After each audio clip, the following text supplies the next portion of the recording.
A man who is my age has just discovered that he's the father of 97 kids.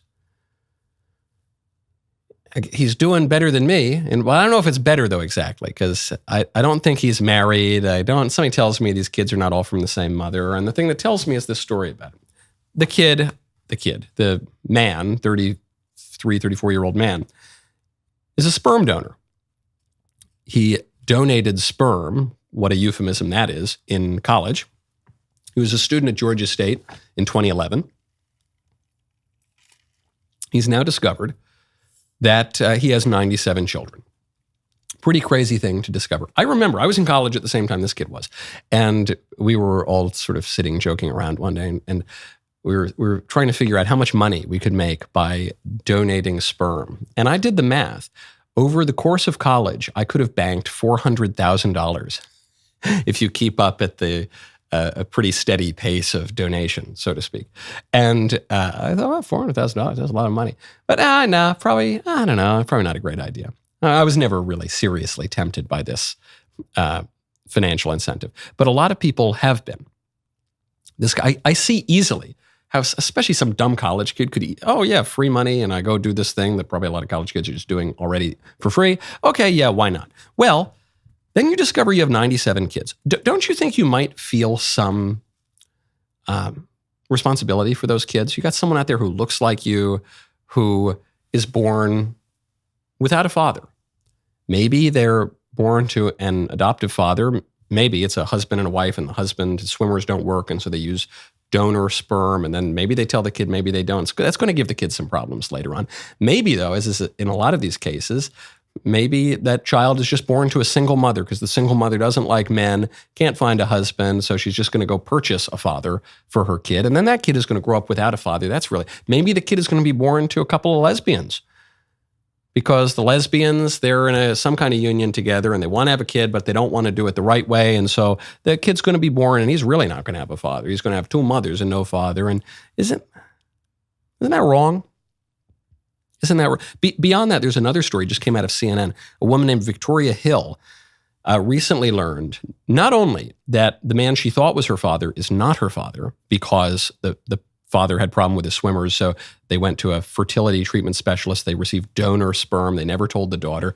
Turned out the donor sperm came from the fertility doctor himself because he was a pervert, because this is a perverse industry where you just buy and sell people like they're commodities. And you want to hear the craziest part of it? She then found out that there were a lot of other people in her town that were her half-siblings, because they also had donor sperm from this fertility doc, and she found out that her high school boyfriend was really her half-brother. So this woman now is dealing with the trauma of having slept in high school with her half-brother, a man that she said she could have married, though luckily she didn't in the long run. All of this to say, when I have brought up some of the negative and unintended consequences of things like IVF and surrogacy, this is the kind of stuff I'm talking about. And by the way, this isn't even the most extreme, terrible version of it. The unintended consequences of this are awful, but it all derives from the same moral error. And the moral error that affects all of the IVF and surrogacy and procreation industry broadly is the error of treating human beings as though they are commodities to be purchased on a free market, of treating children and mothers and fathers as though they're just interchangeable widgets, as though they're just objects rather than proper subjects with moral rights and moral obligations. This is what we're talking about. Not good stuff, man. We want you to be fruitful and multiply, but in the right way, in a way that is conducive to human flourishing and doesn't just turn you into some kind of degenerate who's trading people for cash.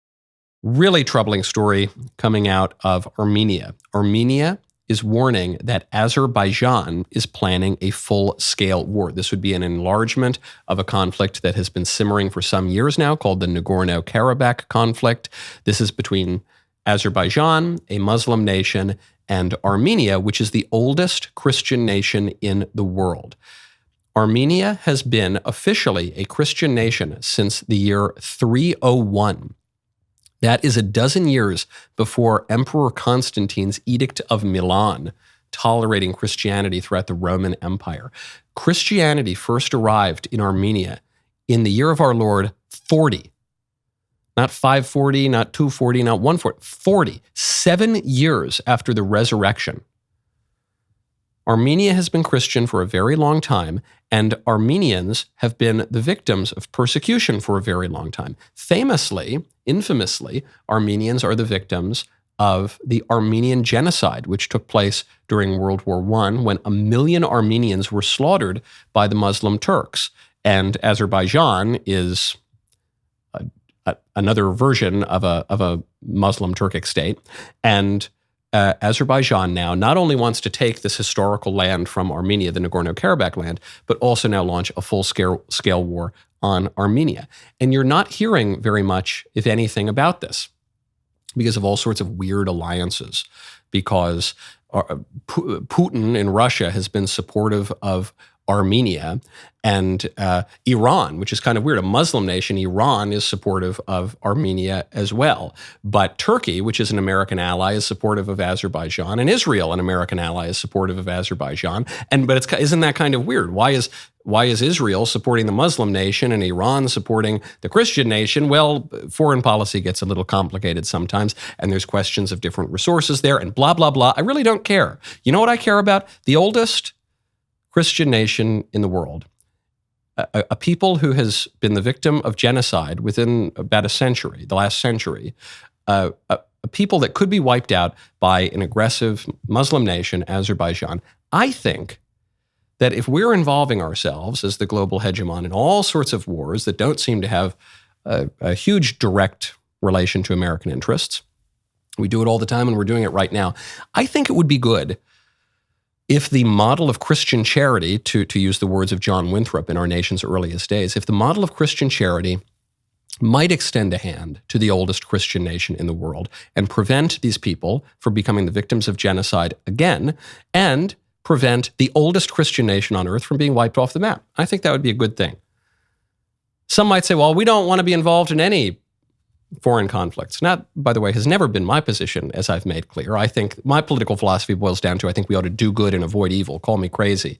I'm very old school when it comes to my political philosophy. Not very modern, but I still think that's probably the most defensible political philosophy. Well, here, if you are going to be involved, and we are involved with virtually every nation on earth, this might be a good place to extend that model of Christian charity. Don't say you weren't warned. I think the media are going to block out this conflict. Don't allow it to go by unnoticed. This is a grave injustice that has already been taking place for a while, and a far graver injustice might take place. And if we're going to help out in any of these apparently far-flung foreign conflicts, this might be a good one to do it. Ring that bell. Subscribe to the Michael Knowles YouTube channel. We'll see you next time.